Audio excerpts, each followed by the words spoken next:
Assalamualaikum warahmatullahi wabarakatuh. Perkenalkan, nama saya Fadel Muhammad. NIM saya 4151801044. Fakultas saya Ilmu Komputer. Jurusan yang saya ambil Teknik Informatika 2018. Di video kali ini saya ingin mempresentasikan tugas kewirausahaan satu saya yang saya namai itu Dokter IT, jasa servis laptop. Nah, pertama-tama saya ingin memperkenalkan tim yang ada di dalam Dokter IT ini. Ada terdiri dari 4 orang. Yang pertama ini saya sendiri sebagai Fadel Muhammad sebagai tim leader, dan di samping saya ada Valdi, itu posisinya sebagai manajemen IT. Selanjutnya Nauf Akbar itu sebagai admin atau dan kasir, dan yang terakhir itu Evandro sebagai mekanik. Dari keempat biodata yang saya sebutkan barusan, di sini saya sudah menerapkan background, analis, role, dan nomor telepon. Nah, selanjutnya dalam tugas kewirausahaan satu ini, dosen saya yang bernama Cuntoko Harjo Sampurno, kewirausahaan 1, hari Selasa 07.30 di ruangan D407 reguler 1. Nah, selanjutnya yang saya ingin bahas, kenapa sih dari tim kami itu membuat Dokter IT servis laptop dan komputer.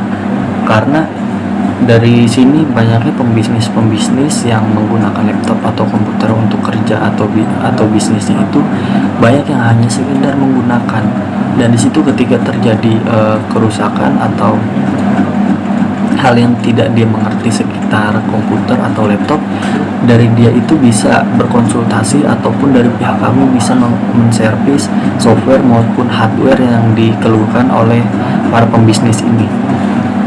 Nah, dari segi install ulang, ngoprek, ataupun ada kesalahan yang lain, insya Allah dari kelompok kami, dari tim kami ini menerima. Nah, untuk solusi yang kami tawarkan, yang pertama itu dari para pembisnis ini atau yang mau menservis laptop atau komputernya itu bisa mengisi biodata yang di website ataupun Facebook, Instagram, dan lain-lain, dan memaparkan apa sih masalah yang konsumen ini keluhkan dengan cara personal kontak dengan kami melewati Google website yang kami tawarkan. Itu ada www.dokterit.com. Terus untuk selanjutnya, kemudian dari pihak kami bisa langsung datang ke rumah konsumen, ataupun dari konsumen pun bisa langsung datang ke store kami. Nah, untuk memikat pelanggan juga kami di sini selain website, kami mempunyai akun Facebook, Instagram,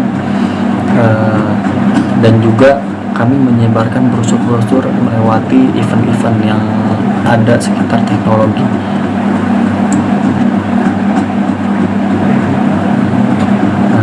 Selanjutnya ini target customer kita itu yang pertama dari teman dekat, dari juga lingkungan sekitar, dan online. Tiga target customer ini saling berkesinambungan sih. Kita mengambil dari segi online pun ada, dan langsung dari teman-teman kita pun ada. Nah, untuk market sizing ini statistik peminatnya, dan ternyata peminatnya itu lebih banyak di online karena banyaknya konsumen jauh itu yang tidak bisa langsung datang ke store, dia itu mengisi lewat format website yang sudah kami sediakan, dan dari pihak kami yang langsung ke tempat para customer yang memerlukan jasa servis ini. Yang keduanya itu dari lingkungan sekitar, teman-teman kerabat atau teman-teman kampus kita. Dari situ juga banyak yang ingin laptop atau komputernya diservis, tapi lebih ke arah kalau lingkungan sekitar sekitar ini hal-hal yang simpel sekitar menginstal ulang ya, atau ada kecacatan sedikit di laptopnya atau komputer. Nah, yang ketiga ini ada teman dekat. Di sini juga dari lingkungan sekitar yang gak jauh beda sama lingkungan sekitar dan teman dekat.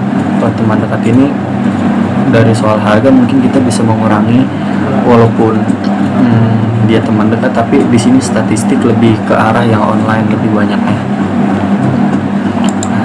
Terus untuk kompetitor dan positioning ini macam-macam brand teknologi yang bersaing secara ketat di era-era sekarang, dari model Dell, Toshiba, HP, Acer, Gateway, Asus, Sony, dan Samsung. Ini semua mempunyai kelebihan dan kekurangannya masing-masing, tergantung dari kita yang ingin menggunakan itu lebih condong merasa nyaman menggunakan brand apa.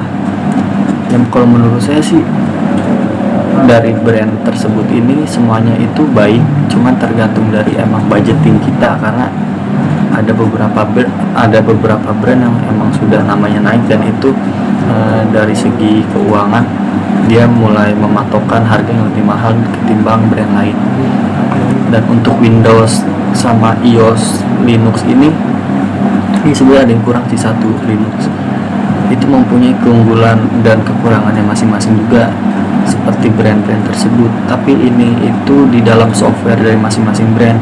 Ini tergantung kita itu lebih nyaman menggunakan iOS atau Windows ataupun Linux. Tapi kalau soal keunggulan menurut saya itu lebih unggul iOS. Karena kenapa? Ya lebih smooth aja gitu gambarnya dan lebih menarik aja kalau kita menggunakannya. Dan untuk kalau kesulitan diantara ini bertiga, Linux, iOS dan Windows ini, menurut saya paling sulit itu Linux, karena apa yang kita ingin gunakan itu harus kita ketik.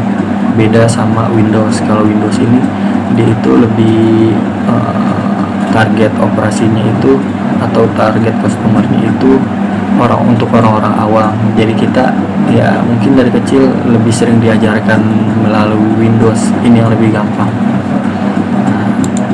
Untuk selanjutnya ini monetizing atau bisnis model. Nah, di sini ada user data monetizing. Di sini tuh ada user, company, dan partner, dan ketiga ini tuh saling berkesinambungan antara lainnya, seperti company itu memberi free produk atau service kepada user, dan user pun sebaliknya memberi data kepada company, dan dari company itu memberikan statistik data yang tadinya dari user itu dikirim ke partner melalui statistik data, dan dari partner pun memberikan hasil data keuangan ataupun uang dari hasil pendapatan semuanya ini kepada company. Jadi ketiga ini saling berkesinambungan antara lain. Nah, untuk selanjutnya ini ada milestones, yaitu pendataan dalam segi keuangan dari bulan per bulan ataupun tahun ke tahun. Dan di sini ada masa peningkatan dan penurunan dalam segi statistik, dan tapi alhamdulillah lebih condong ke arah kenaikan. Nah, contohnya kayak di sini kas ini dari 35 menjadi 39 menambah kenaikan, dan soal piutang juga menambah penaikan dari 11 juta menjadi 17 juta. Yang ketiga ini ada pendapatan jasa dari 60 juta menambah kenaikan menjadi 75 juta, dan pendapatan sewa yang tadi dari 6 juta mengalami kenaikan menjadi 8 juta, dan modal awal ini mengalami kenaikan juga dari 20 juta hingga menjadi 29 juta, dan beban gaji ini yang mengalami penurunan, tapi tidak terlalu parah juga sih, dari 15 juta menjadi 12 juta hingga yang terakhir itu 14 juta. Nah, terus untuk beban sewa dari 3 juta menjadi 4 juta, dan yang terakhir mengalami kenaikan menjadi 6 juta. Nah, untuk yang terakhir ini price dari 1.500.000 mengalami kenaikan menjadi 1.700.000 dan yang terakhir itu menjadi 1.900.000. Selanjutnya ada funding needs atau allocation. Nah, kenapa total dana yang kami butuhkan itu dalam proposal atau pencatatan target kami itu 550? Karena gunanya jasa servis ini dokter IT, kami lebih mengutamakan atau yang lebih unggul jasa servis lain daripada dokter IT ini, kami mengutamakan gimana caranya customer ini merasa nyaman dan puas dengan kinerja yang kita kasih ke beliau dengan dalam alat-alat servis. Kami lebih mengutamakan alat-alat yang memang bagus dan bertahan lama. Dari alokasi dana 550 kami memecah menjadi 5 hal. Yang pertama itu manajemen ini kami mengalokasikan sekitar 100 juta pendanaan ini untuk menggaji para tim kami dengan seharusnya dan sesuai job desk dia masing-masing. Nah, yang kedua ini sales 50 juta, lebih sedikit karena di sini kebutuhan sales itu ya nggak begitu banyak dari alokasi dana yang lainnya. Kayak paling kalau ini itu lebih ke arah event, kalau kita menyebar brosur ataupun kita mengajak kerjasama yang lain itu melewati dana alokasi sales ini 50 juta. Nah, selanjutnya ini alat-alat servis. Kenapa 250 juta lebih besar daripada alokasi dana yang lain-lainnya yang dipaparkan? Itu karena kami yang tadi kami sudah sampaikan, kami lebih mengutamakan kualitas daripada kuantitas ataupun brand kami di antara yang lain-lain. Itu yang membedakan kami dengan jasa servis lainnya.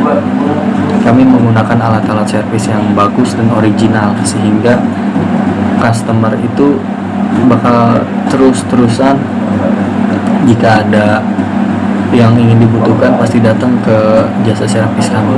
Nah, untuk selanjutnya ini sewa ruko standar 100 juta ini dalam jangka waktu 1 tahun, dan yang terakhir ini dana emergency atau dana darurat kami mempersiapkan 50 juta.